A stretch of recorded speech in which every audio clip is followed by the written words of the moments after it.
tema, uno de los atributos de Dios, que Dios es perdonador. Hemos dicho que a quien nosotros hemos hecho daño es el único que podría perdonarnos. Hemos dicho también que todo pecado es primero contra Dios, después contra el prójimo, contra nosotros mismos y contra la sociedad entera. A veces no tenemos esa perspectiva de las implicaciones, de la magnitud del daño que un pecado produce en la vida del ser humano. Y este tema se vuelve crítico para la iglesia del Señor, porque hay hermanos que todavía no tienen esa claridad. Entonces piensan que un pecado solo podría afectarle a él, o tal vez a él y a su esposa o a su familia, y no tiene la noción del impacto que ese pecado tiene para toda la iglesia, para todo el pueblo del Señor. Tener esa perspectiva nos ayudaría a nosotros a tener mucho cuidado, ¿sí? Porque estamos en el centro de la atención del mundo entero. Ellos están mirando la conducta corporativa de la iglesia, como también la conducta individual de cada uno de los que asisten, participan a la iglesia local. Entonces, una de las cosas que a mí más me inquieta aquí en Guaranda, ya conversando con creyentes y no creyentes, realmente lo que más me inquieta es cómo ellos ven la realidad. Y en términos muy sencillos, ellos me han dicho, miren, en Guaranda todos nos conocemos y conocemos lo que pasa en la vida de todos. Entonces, o sea que, wow, o sea que realmente tenemos que andar con muchísimo cuidado, ¿no es cierto? Con tino. Con mucho tino, con mucha sabiduría. Y me he quedado inquieto, ¿no? Por esa percepción que la gente tiene. Bueno, pero también es un desafío, porque si de algo queremos que la gente se entere, es del glorioso mensaje del Señor Jesucristo, de eso queremos. Y queremos ser portavoces con nuestras palabras y nuestras actitudes y nuestras acciones. ¿Okay? Bien, el significado entonces de esta realidad de que Dios es Dios perdonador. El perdón de Dios es cuando Dios cesa de hacernos responsables del castigo que merecemos por nuestros pecados. ¿Y por qué lo hace? Porque Cristo pagó el precio de esos pecados. Dios nos ofrece un perdón, pero debemos darnos cuenta que Él nos perdona porque previamente Él ha demandado que su justicia sea reivindicada. Porque Dios es Dios, Dios es justo. Y nadie puede atentar contra su justicia impunemente. Pero Dios en su bondad dice, ¿qué puedo hacer para ofrecer perdón a la humanidad? Porque como hemos mencionado en algún mensaje, en alguna exposición, tanto el hecho de ofrecer un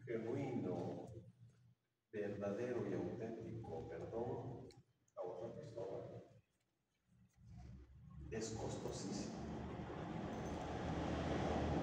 Ofrecer el perdón es costosísimo. ¿Cuál es el costo? Que uno asume las consecuencias del daño que la otra persona le hace. Vamos a poner un ejemplo para clarificar esto. Vamos a, supongamos que yo le pido a mi hermano Jaimito un préstamo de $1,000 y le juro y le prometo que le voy a pagar. Porque quiero invertir en mi negocio. Y esto no falta. Me acuerdo de esto y eso me da chiste, ¿no? Porque 15 años trabajando en la iglesia bautista allá en Ambato, he visto de todo.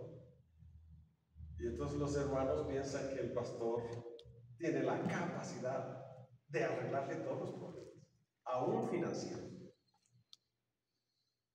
Entonces, cuando han querido meterse en un negocio, me han dicho, pastor, usted puede ayudar, présteme $10,000.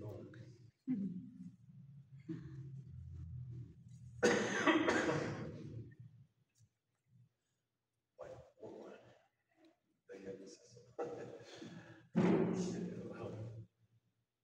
Y en ese tiempo mi suegra iba también a la iglesia. Y entonces yo le decía, mire, tal vez mi suegra puede ayudarlo, ¿no? Porque mi suegra en ese tiempo tenía dinero. Entonces ese hermano se acercó a mi suegra y le dijo, y mi suegra me consultó a mí. Yo le dije, mire, en ese asunto sí, yo mejor, ¿cómo yo voy a meterme en esos líos? Porque el hermano puede tener la mejor intención, el mejor deseo. Y si le va mal, yo no quiero estar involucrado en ese rollo. Así que suegrita, usted hable, converse, todo. Pero el único responsable de pagarle será el hermano que le pide un préstamo. Y usted sabrá si corre o no corre riesgos. El libro que suyo. Bueno, finalmente tuvo muchos problemas para poder comprar. Muchos problemas. Pero sé que al fin logró recuperar todo eso. Bueno, pero entonces yo le pido el hermano.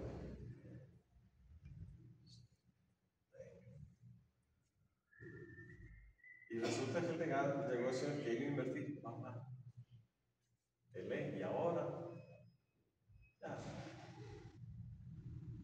Entonces, tiene todo el derecho a hacerlo.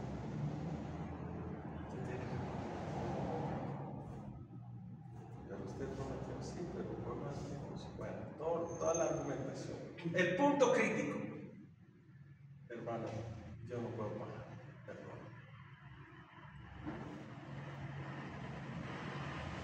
Entonces, hermano,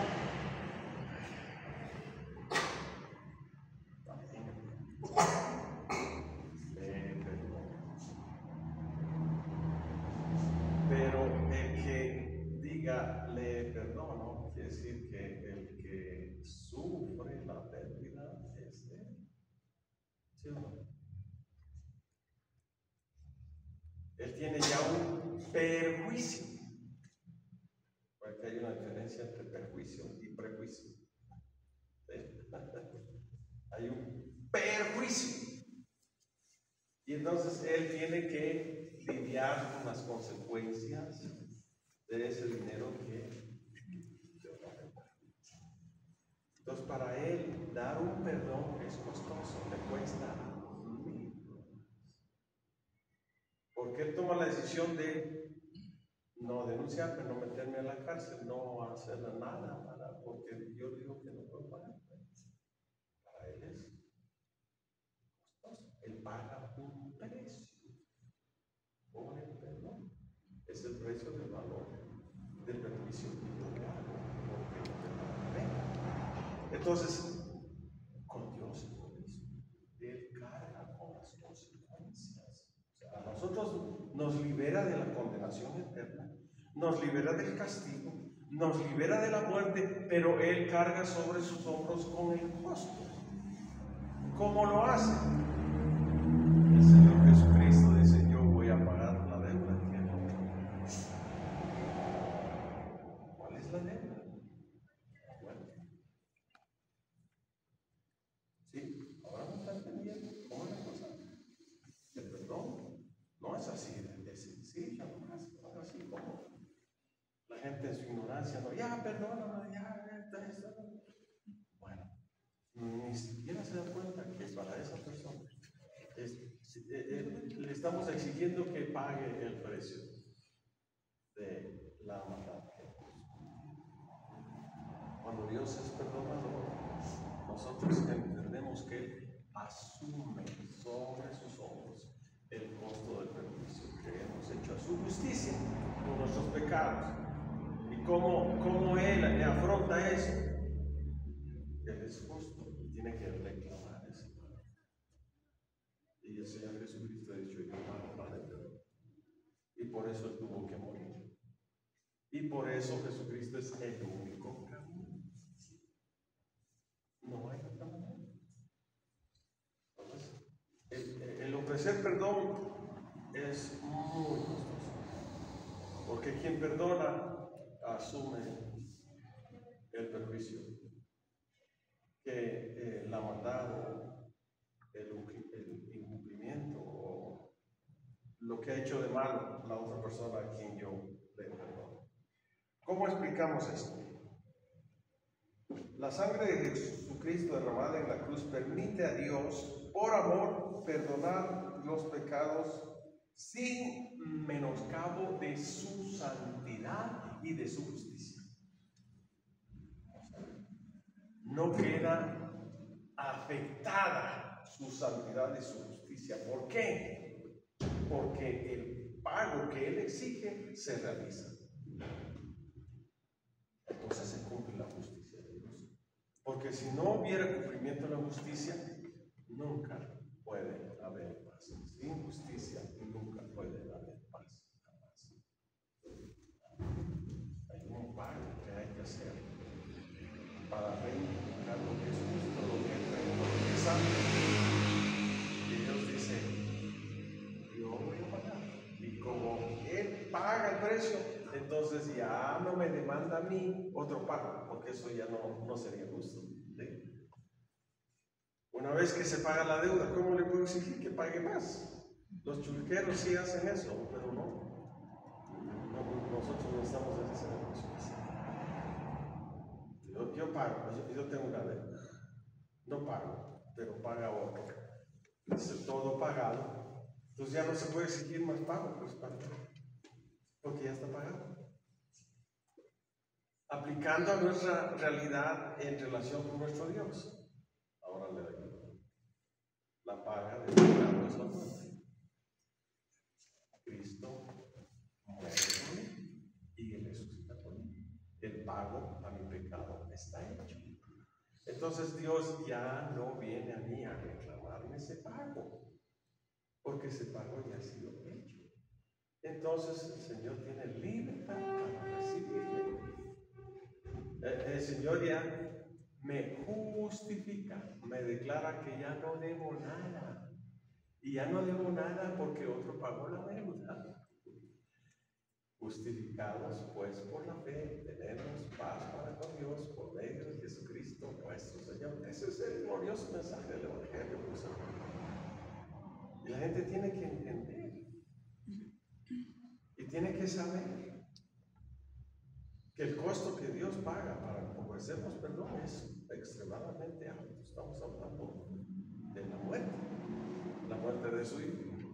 Ok, había una pregunta que hermano Jaimito, o un comentario. También puede hacer. Pastor, me dejo un poco pensando eso, pero aquí hay dos cosas.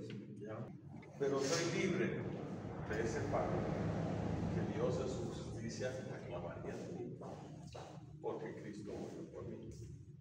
Entonces ya estoy libre del castigo eterno del pecado. Esa es una realidad realidad espiritual, esa es una realidad bíblica, esa es una realidad que Dios nos ha revelado por nuestra fe en Jesucristo. Otra cosa es esta realidad de que todavía nosotros estamos sujetos a la muerte. Todos nosotros, como seres humanos, todavía estamos sujetos a la muerte, pero solamente a la muerte física. Ya no a la muerte espiritual, que es eterna, ya para los que rechazan la oferta de salvación de Dios. Siempre digo. Ahora, nosotros, resulta que por la muerte y resurrección de Jesucristo, nuestra muerte aquí, ahora, en este estuche, ¿no es cierto?, resulta que no va a ser el fin, sino un cambio de estuche. Permítame usar ese lenguaje. O sea, yo muero, y cuando muero, Dios me despoja de este cuerpo inclinado al mal, de este cuerpo que está sujeto a la corrupción. Entonces, con la muerte física, Él me libera de este cuerpo que está sujeto a la corrupción, a la enfermedad, a la muerte. Y con la resurrección de Jesucristo me da un nuevo cuerpo. Esa es parte de esta maravillosa salvación del Señor. Entonces la muerte ya cambia todo el sistema que originalmente sin la salvación de Cristo tendría.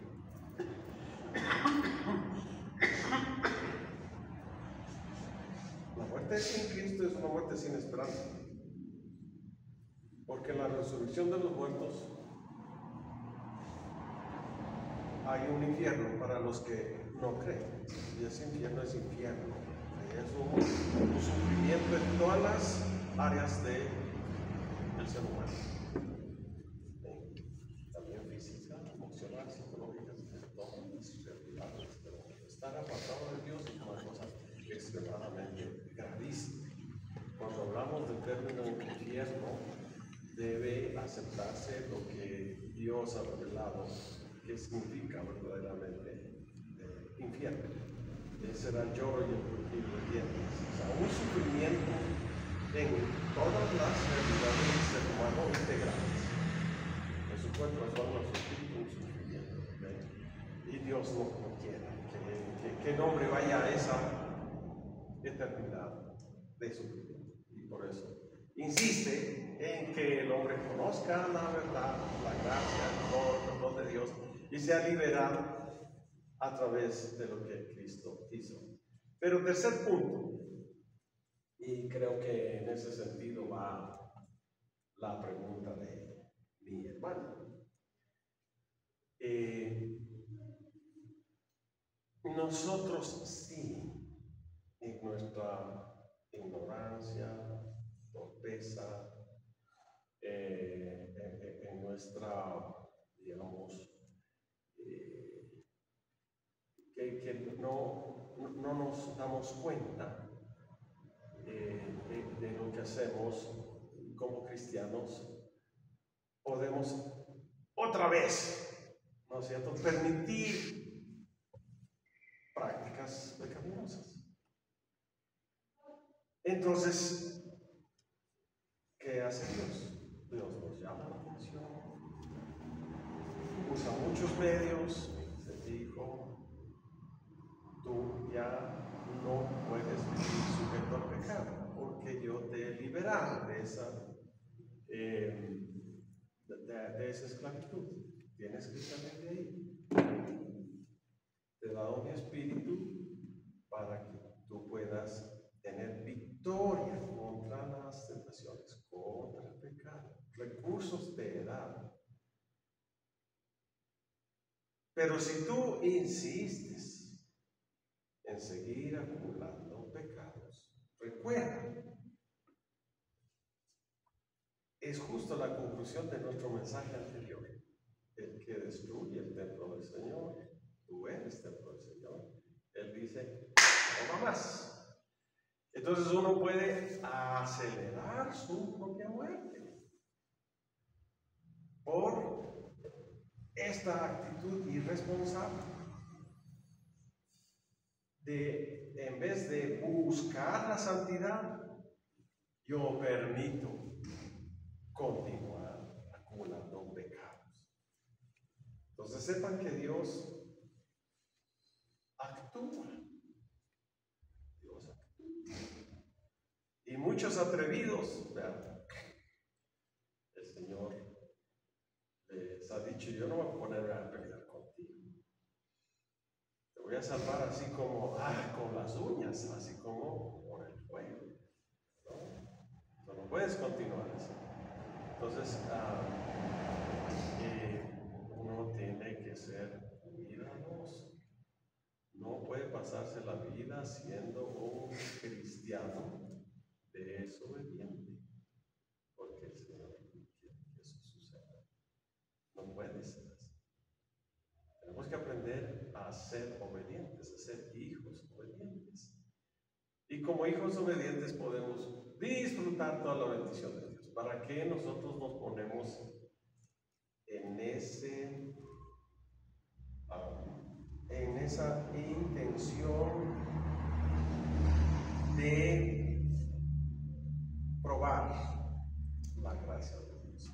Pablo decía: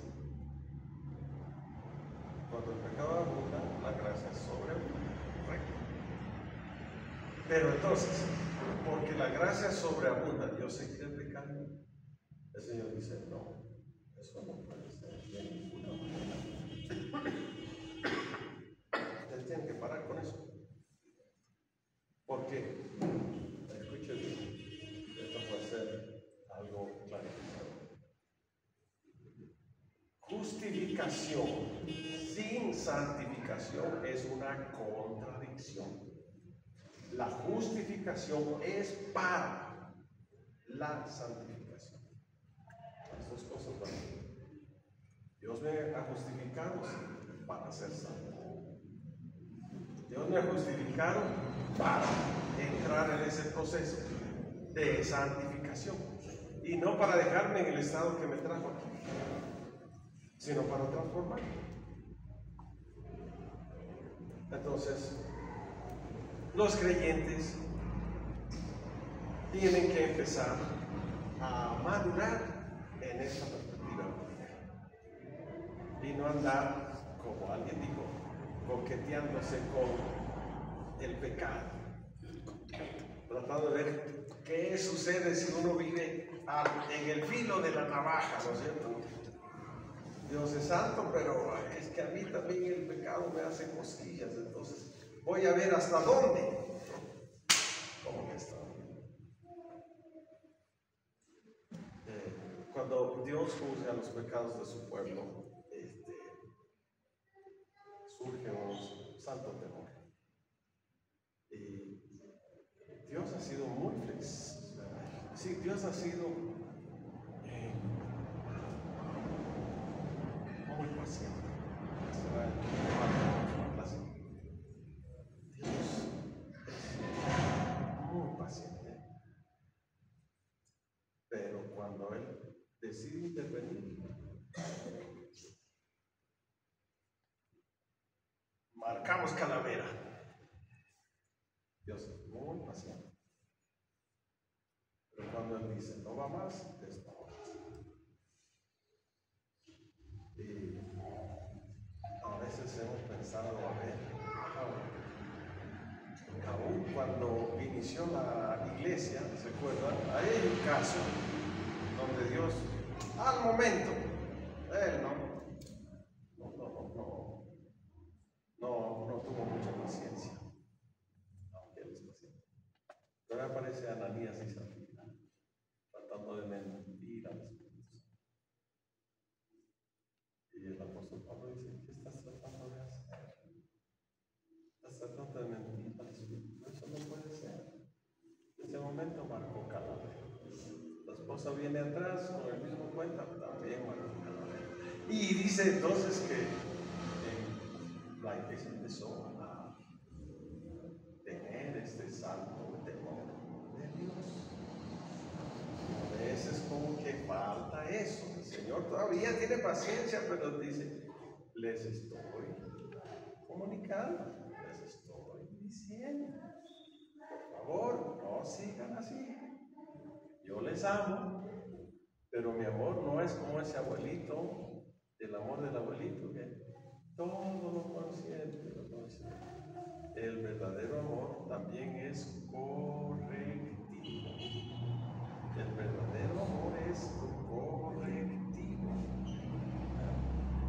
Y Dios nos ama con celo santo y Él no va a permitir que pues así sigamos nomás. Nos da cuenta, nos da cuenta. Se no va a pasar. Entonces hay que tener santo temor de Dios. ¿Okay? Pero el perdón que Dios nos ofrece, o el perdón que nosotros podemos dar a quienes nos hacen daño, siempre será costoso. Porque uno asume el perjuicio del daño que hemos hecho con su pecado. Siempre será costoso. Pero la sangre de Jesucristo entonces permite que Dios por su amor ya no nos reclame el pago por nuestros pecados. El pago que deberíamos hacer a su santidad y a su justicia. No obstante, son indispensables la confesión delante de Él y el arrepentimiento para que nosotros disfrutemos de ese perdón. Si confesamos nuestros pecados, Él es fiel y justo para perdonar nuestros pecados y limpiarnos de toda maldad. Nosotros deberíamos ser muy sensibles para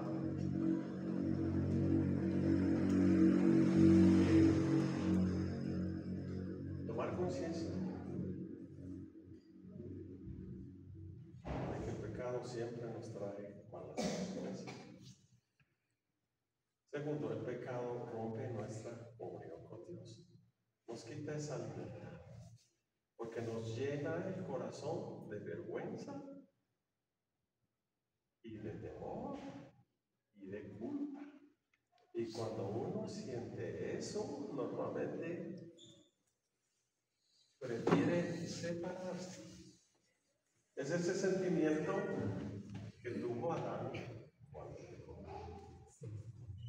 Se escondió. Y nosotros también, cuando pecamos, empezamos a ponerle pereques y ya no nos sentimos tan cómodos al venir a la congregación, porque hay algo ahí, una espinita, hay algo que está tocando nuestra conciencia.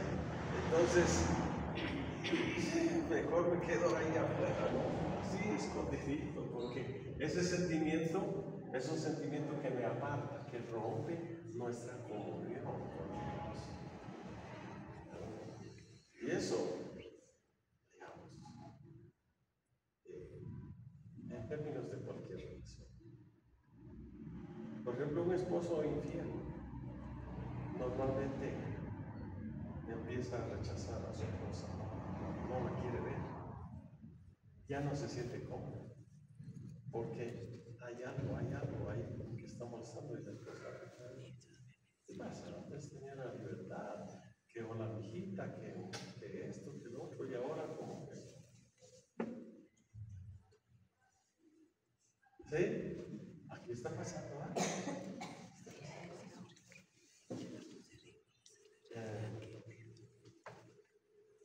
Dios no quiere que vivamos así con Él, ni con nadie. No. El Señor quiere que disfrutemos de una santa comunión con Él. Y la única manera es que día tras día vamos desmontando toda esa estructura del pecado que se ha levantado durante todos los años que hemos vivido fuera de esta relación con Dios. Libres de vergüenza, libres de culpa, libres de temor. Nuestra conciencia nos dice. Uno siente libre. Disfruta, goza. Pero los que no han arreglado eso en su vida, se sienten incómodos, ¿no? ¿Qué vigilia? ¿Por qué no mejor nos quedamos viendo el fútbol? Además que es viernes que juega el Ecuador.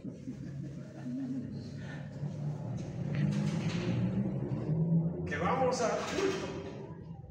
Hay algo que está pasando. Pierde eso que el salmista decía: yo me alegré con los que me decían a la casa de Jehová, iremos, ahí estaré. ¿Por qué? Porque tiene una comunión, esa libertad. Y disfruta de esa.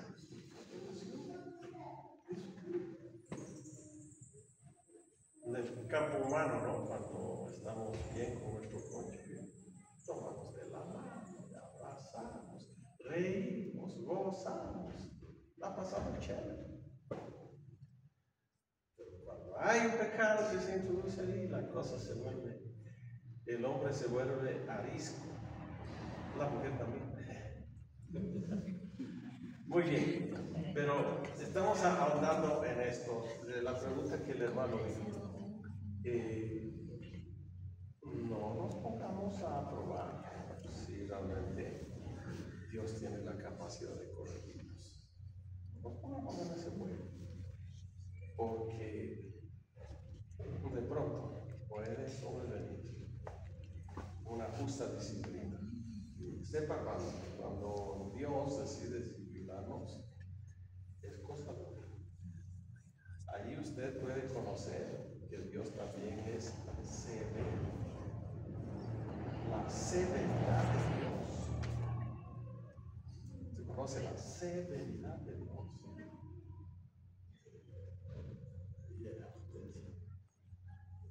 ¿Para qué nos vamos a meter en esa camisa de 11 varas? Nuestra posición debe ser: Señor, no va más con el pecado. Ayúdame, Señor. Cuando enfrente la tentación, Señor, ayuda. Y entonces viene Pablo y nos dice: miren, ustedes cuando tienen esa situación, Dios no va a permitir que sean tentados más allá de lo que pueden soportar, porque el Señor va a estar con ustedes. Las tentaciones van así, pero usted tiene que decidir si consiente en darle gusto a la carne y al pecado, o mejor sigue la voz del Espíritu de Dios que dice: a la santidad te ha llamado Dios.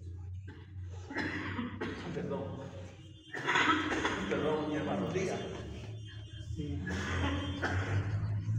Es más una pregunta que...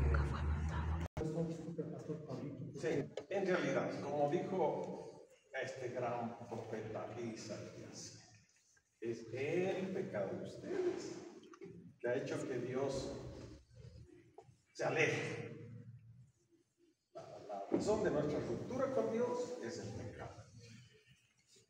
Y mientras no se resuelva el asunto del pecado, no puede haber un nuevo asentamiento. Pero gracias a Dios, en el Nuevo Testamento viene Jesucristo, nuestro mediador, que nos vuelve a la gloria de Dios, porque resuelve el problema del pecado. De Dios no falta. Dios ha hecho todo lo posible e invita a todos a que se arrepientan para que vuelvan a la luz.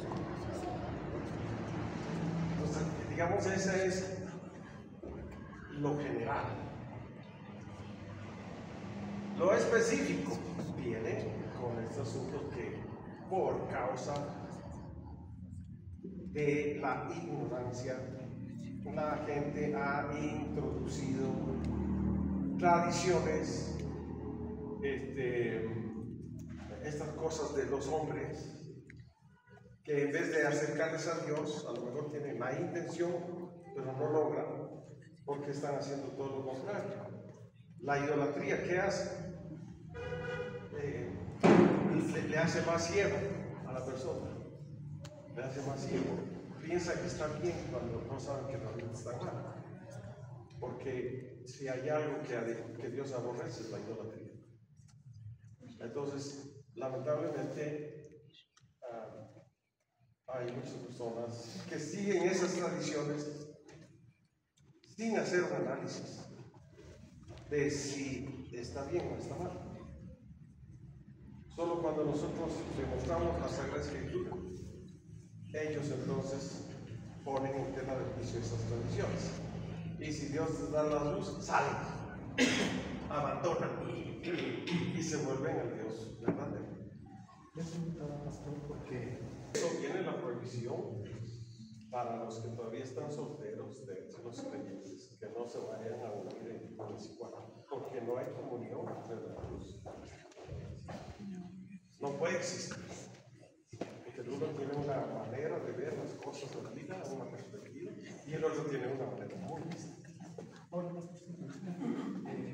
con esas personas que ustedes mis amigos, mis compañeros. Escritura. O sea, cuando hablo a Pablo a los Corintios, les dice, mire, a los que llamándose cristianos andan en eso. Muéstrales que no hay. Pero los que no les puedes retirar su amistad en la medida que ellos lo consientan, porque es la esperanza que ellos tienen para que Dios utilice nuestras vidas para comunicarles. Aquí estamos. Y en todo lo que podemos compartir con ellos, compartimos. Por ejemplo, Pablo habla ahorita, si un incrédulo te invita a comer y tú quieres ir, anda. Aprovecha esa oportunidad porque tú puedes hablar del amor, de la gracia de Dios. ¿Cierto? Y, a ver, si nos invitan, tienen que saber que nosotros tenemos una forma.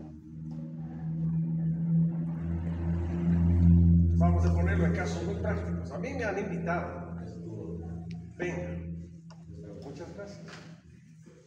Nos vamos a comer. Yo les agradezco la comida, pero permítame, yo tengo la buena de dar gracias a Dios. Si ustedes quieren, nos acompañen. Si les invitamos a también deberíamos saber que él iba a hacer algo que no es costumbre nuestra. Y lo hace. Ellos tienen una oportunidad de considerar, de evaluar cómo están llevando su vida, de que somos mal agradecidos, de que se sientan a la mesa y se acuerdan que es Dios quien les da este pan. Okay. Entonces, ahí está. O sea, mientras los no creyentes quieran mantener una amistad con nosotros les concedemos esa amistad, pero tienen que saber que nosotros tenemos una manera distinta de ver las cosas, tenemos una manera distinta de comportarnos, tenemos una manera distinta de hacer las cosas. Y bueno, el que quiera acercarse sigue siendo bienvenido. El pastor que va a pasar de todo. Por nuestra parte, vamos a ofrecerles nuestra amistad con intencionalidad. Voy a mantener esa amistad porque quiero seguir siendo esa fuente de luz, de orientación, de mensaje para esas personas. Porque si el Señor nos quitara y rompiera todo ese tipo de relaciones, ¿qué esperanza tiene el mundo? ¿Quién les va a compartir de Cristo? Ellos son mucho más abiertos a una vida, a un conocido. ¿Cierto? Alguien que tiene algún tipo de relación cercanía, van a aceptar, van a invitarle a comer. Ahora, pastor, discúlpeme, pero lo importante es Bueno, la obra consumada por Cristo en la cruz hizo que el perdón de Dios estuviera al alcance de los pecadores por medio de la fe. Este es el camino que nos ha abierto. Pero me faltó, digamos, un poquito ampliar el tema de la confesión y el arrepentimiento. Y vale la pena. Sabemos que Cristo ha hecho esa obra de pago por los pecados, pero el Señor pide que se arrepientan, que confiesen sus pecados y se arrepientan. Cuando el Señor habla de confesar los pecados, quiere decir estar de acuerdo con Dios. Lo que Dios llama pecado, también yo le doy la misma denominación y no al resto. Porque entonces yo estaría tratando de justificar mis pecados delante de Dios Santo. Dios dice que tal cosa es pecado, es pecado. Yo confieso cuando estoy de acuerdo con Dios respecto de lo que Él dice en referencia a los pecados. Primero. Segundo, yo pido perdón porque me arrepiento. Y arrepentimiento es un cambio total, un cambio de pensamiento respecto a Dios. Un cambio, yo digo, a ver, si antes yo robaba, pues ya no voy a robar más. Entonces me estoy arrepintiendo. Si antes hacía esto, digo, perdóname, me arrepiento. Quiere decir, he tomado la decisión de nunca más volver a repetir esos mismos pecados por los cuales me estoy arrepintiendo. Porque si no, eso se arma un juego, eso ya no es un arrepentimiento. Es un juego de engaño. ¿No es cierto? Perdóname estita y lotrita, y cuando uno pide perdón ya está pensando cómo puede evitar que le descubran otra vez el mismo pecado, y ya como que le da un aprendizaje para continuar en esos caminos pecaminosos.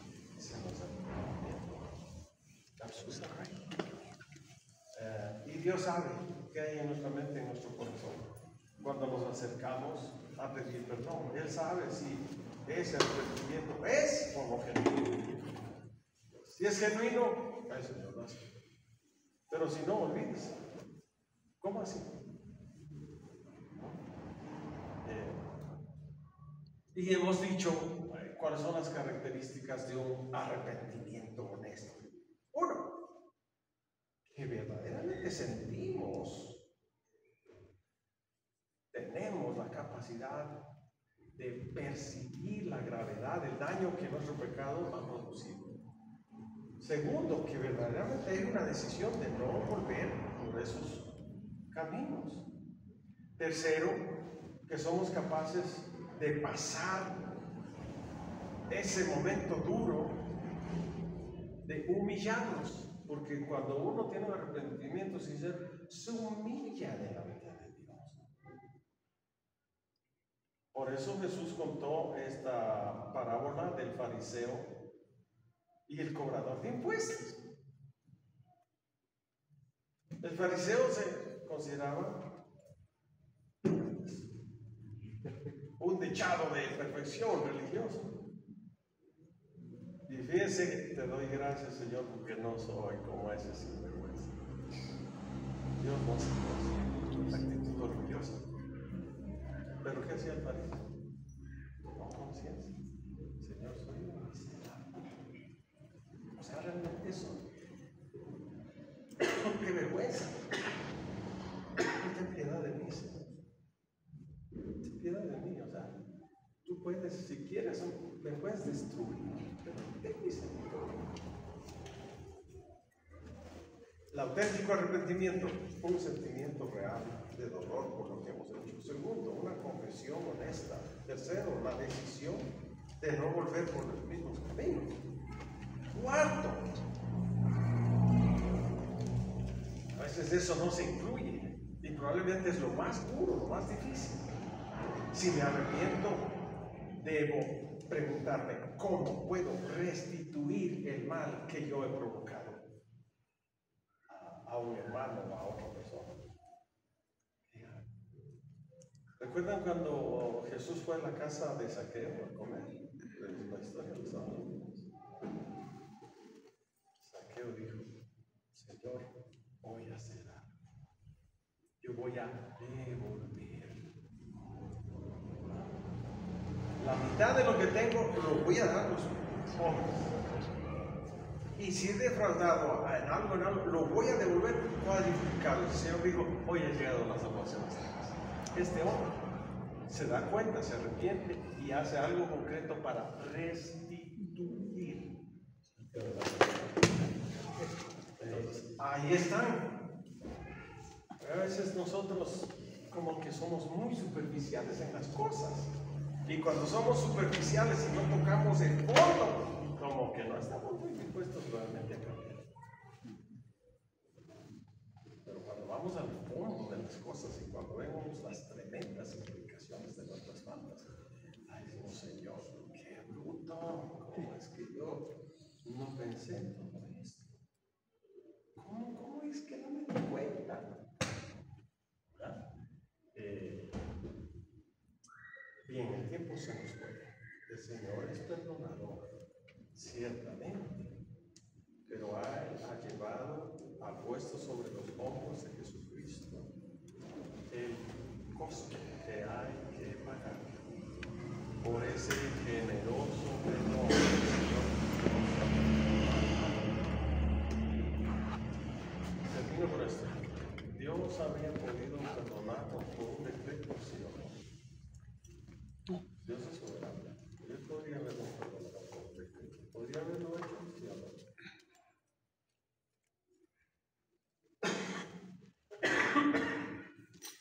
Dios soberano se sienta en su trono de juicio y dice: yo, por mi soberanía, les perdono a todos las deudas que tienen conmigo. Fin de la vida.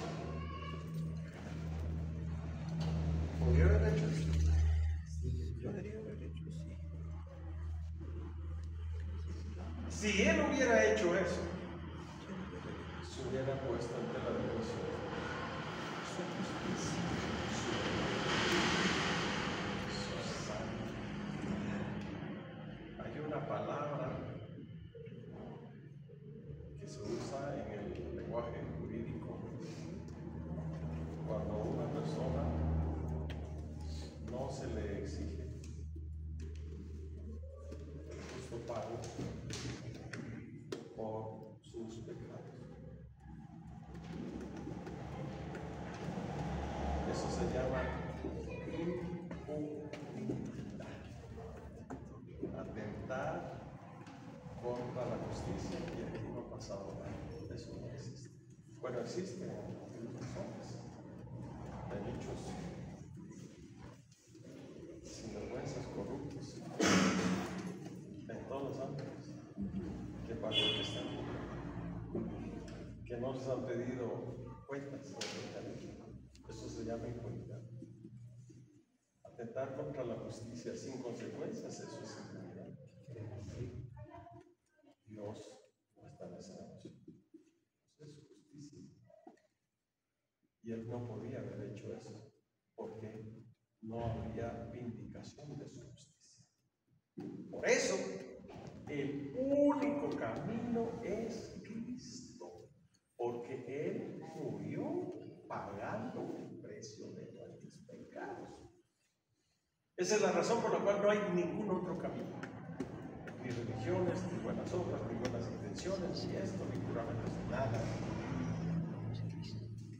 Si no es por Cristo, el hombre está perdido.